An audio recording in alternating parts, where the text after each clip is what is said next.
nagira ngo bwahati babase kutendekwa kandi bamanya okuba kubasa kukozesagye enguuto hamwe no kuba kubasa kwerindamu za butandu hanguuto. After seeing right, left, then right again, and if there is no any vehicle or the road is safe, you're supposed to move fast and cross. Innocent Osuna hamwe na Peter Tibigambwa abantu bagira ngo abantu kurwa mu Buliisa district bine kwehayo na munonga bakitegereza ku myanya yabo erimunetunguka munonga bwashesha bwira nahabwe cyo bine kwehayo kandi bakitegereza bakagumana bafaya abana babo okwenda kwerinda butanda hanguuto. We've seen consistently now that children are behaving differently, but we've also appreciated the fact that we cannot get tired.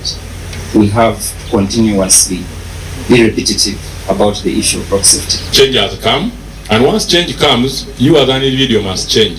So what is your responsibility as an individual? Lawrence Sendegeya oguno osi ahabwa traffic police ahabwa Buliisa police station nagira ngo buruva kugeza aho kujanjaza injiri ekwatiri na hankozesa nungiye enguuto hamwe no kuba kubasa kwerinda butandu abaturage no bagumana babitwara fa bakabashikirwe hebizubu. We are talking to them, they take things for granted, but it's only when you see yourself when someone has got an accident, someone dying innocently, or someone becoming lame or losing a limb.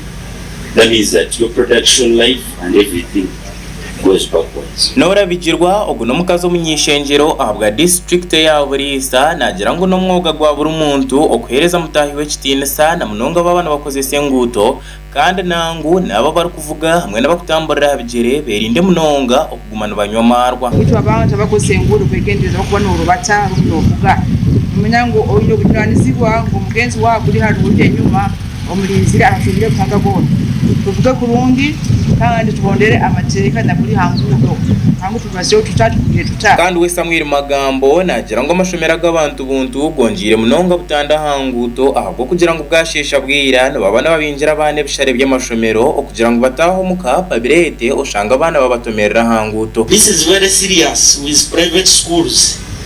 At what time would you give a child a pass because they have not fulfilled the school fees obligations? What's wrong with giving the child a note and you tell them tomorrow don't come and they spend a day at school? Other than having them out of the compound, go and get school fees, come back at an awkward hour where even somebody who is driving thinks this is not a time for break or time for lunch. Butanduza hanguuto obwa hatisi kwasira hansi na iguru kandi nizo zicerezeyo okwita abantu na munonga barya hagati y'emyaka 5 hamwe na 29 umunsi yona kandi abantu abari kurengera 150 no bari kufa bwashesha bwira ahabwa butandu abashomesa abari kurengera 250 no babasize kuba no batunga okutendekwa ahankozesa nungiye enguuto kandi abana bija kuba nibetororo mu mashomero barukujanjaza injiri ekwatiri na hankozesa nungiye enguuto omu district sezi harimwe yanwoya Buliisa Hoima Pakwachi Chikube hamwe na Kampala. Gashakwa Gad asaba ahabwa Sky TV again.